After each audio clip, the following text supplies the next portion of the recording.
My first guest tonight is a Tony Award-winning actress who just won a Golden Globe for her performance in The Fisher King. She was great. Please welcome Mercedes Ruehl.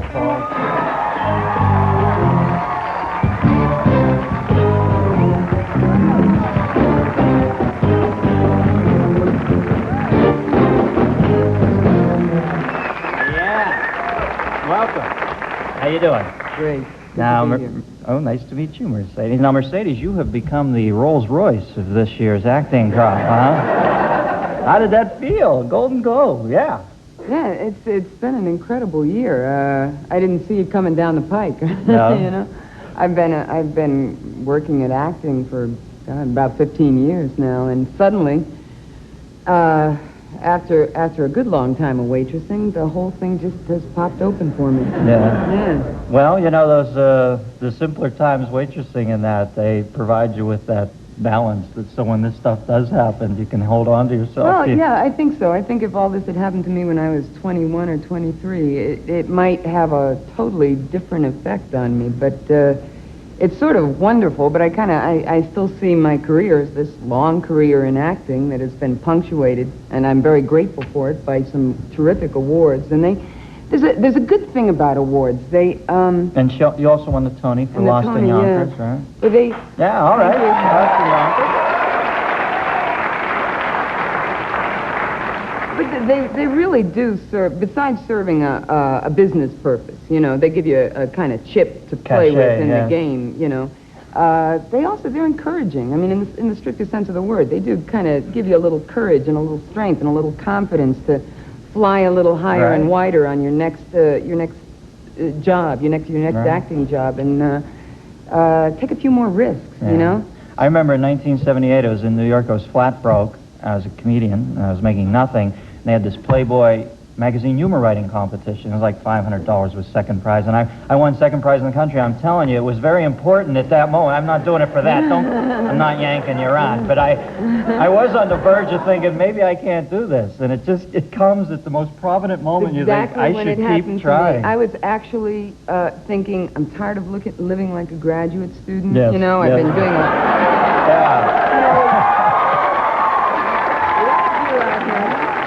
you know, with the orange crates for the bookshelves and the whole the scene, beaded curtain door.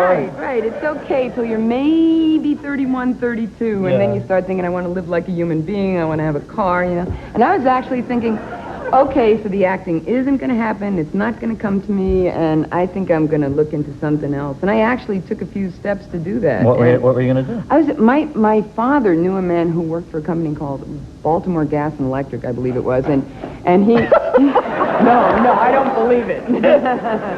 BGA&E, sure, we all know that. Great pension plan, right? Good dental. Yeah, right. We'll even do cosmetics. But they had this, apparently they had this gal, you know, you become a gal when you get into the business world, you know, who was running a program that did industrial films and educational films about the company, and she'd been an ex-actress, and then she felt that this had really prepared her for, you know, directing and producing these films. And, you know, with all the enthusiasm of somebody going out for a root canal, I said, okay, I will go and meet with the man who's looking for the gal, you know. So I actually took some steps to do it, but I was saved, you know, at the 12th hour by a wonderful writer named Albert Inarado, who had a play going up to Public Theater, and he just said, we're taking it off, we're rewriting it. In 12 days, we've got to rehearse it and put it back on the stage. Now, the Public Theater was a place I'd been trying to get my foot in the door for 6 years, and suddenly here was somebody saying, we'll waive the audition, we'll waive going in front of the 5 people who are going to test you and judge you and maybe, you know, and you can just come in and do it. Just take the role and do it. And I said, well, let me check my book if I have the time, you know. And I did it, and I, in essence, never stopped working since. You must have felt like they were leading you to the guillotine, and like at the last second, somebody said, no, come on, we'll just give you a haircut. Turn that thumb roll to the left. Yeah, right. You really, because I remember there were times when I thought of getting back into the real, and when I say real world, I don't want to sound like I think this is anything special, but, you know, like a regular job and that, and you, it's saddening in a way, because you kind of always had this dream, right, to pursue your art. And when you feel like you lost, you're kind of going back with your head down, so it's great when you get that pardon at the last moment. Well, it's a nick of time kind of thing, and I guess, you know, there's some truth to the old saying, when the student is ready, the teacher appears. It just happens when you're ready. You were open to it in some cosmic way. Yeah. We're going to take a commercial. We'll be right back with Mercedes Ruehl. Andy.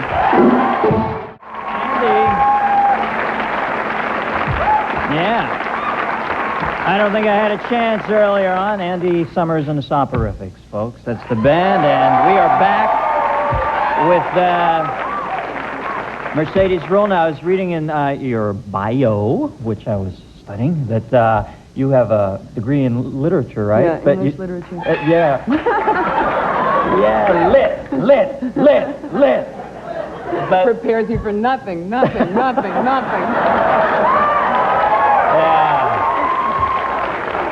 Except maybe an Oscar. Now, isn't it like karmically weird that somebody who has a literature degree and did a lot of reading in medieval literature would end up having the big career score in the appropriately enough, the Fisher King? Yeah, the Fisher King is a fairly arcane figure in medieval literature, and I thought that I and maybe two other people in the world knew who the Fisher King was. Guys on Jeopardy. Right.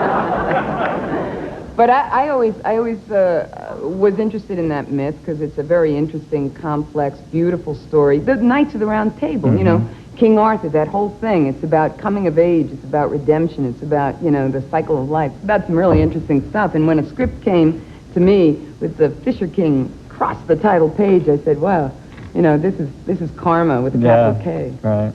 And it's kind of appropriate on, like, March 30th, maybe you'll win the Holy Grail. I mean, that would be the ultimate. That would be the ultimate continuation. What was Robin like? I want to show the clip first, then we'll talk about Robin. Okay. This is Mercedes Ruehl, Fisher King. Let's watch, please. So, anybody special in your life? Does it look like there's anybody special in my life? You don't have to say it like that. It's not so, you know, crazy an idea. You're a healthy woman. You have a steady job. You're not cross-eyed or anything. No, there is nobody special. Okay, fine. I mean, it's not easy in this day and age. What's not easy? Meeting people. Oh, God, tell me about it. I've been dating longer than I've been driving. I can't believe that. I have never been through a dating period.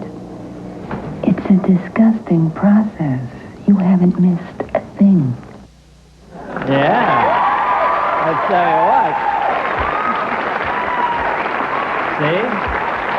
Now, for all you little girls out there who want to be actresses, you got to take care of those teeth. See how pretty those teeth look there? You're really selling that at the end. How was Robin to work with? You have a blast? Robin is great to work with. Whenever there's 2 or 3 people around, Robin is off into the races. He's always churning out new material.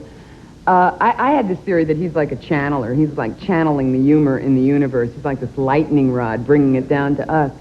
He seems to be almost so full of humor and funny material that he just riffs to almost to relieve himself of this pent-up humor inside him.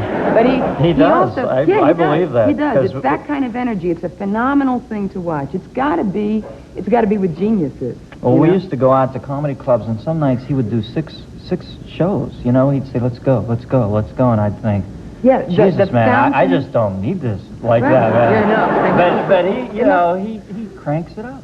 The fountain never runs dry. Although occasionally, you know, early in the morning, like 6 o'clock, in the makeup wagon, he'd arrive and there'd just be 1 or 2 other sleepy people in there, and he'd be waiting to get made up, and he'd just be sitting in a chair, and he'd be in this deep meditation. And he'd be like a man way down at the bottom of a well, and you'd think, wherever he is, I'm not even going to touch it. Right, you know? right. I'm just going to He's a leave very him gentle there. soul, Robin. When he's with his boy, you should see him. He's a Sometimes good when they play toys, like he has those Transformers, he's nuts with those Transformers. Yeah. And it's the one time when he's off, he's just kind of sitting there, him and Zach, and they're really going at it. He's a good-hearted man. Yeah. Now, what about your parents? They must be so proud of you. Well, you have interest. Your dad had an interesting job, right? Yeah, my dad was an FBI agent. Yeah, so he knew how to research a role. Yeah, he He was, it was a very interesting life with my dad. What was and your mom? And my mom was a school teacher. And, yes, we have a school teacher Yeah, here. all right. Hey, and we applaud for everything else. Teachers, yeah, why not?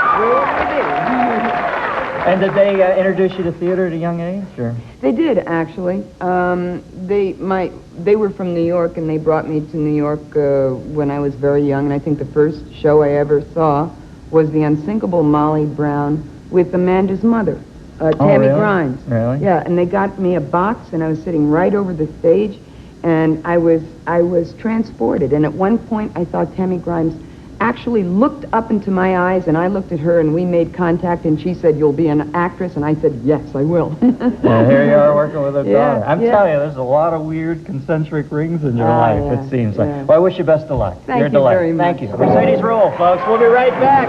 Jim Perry.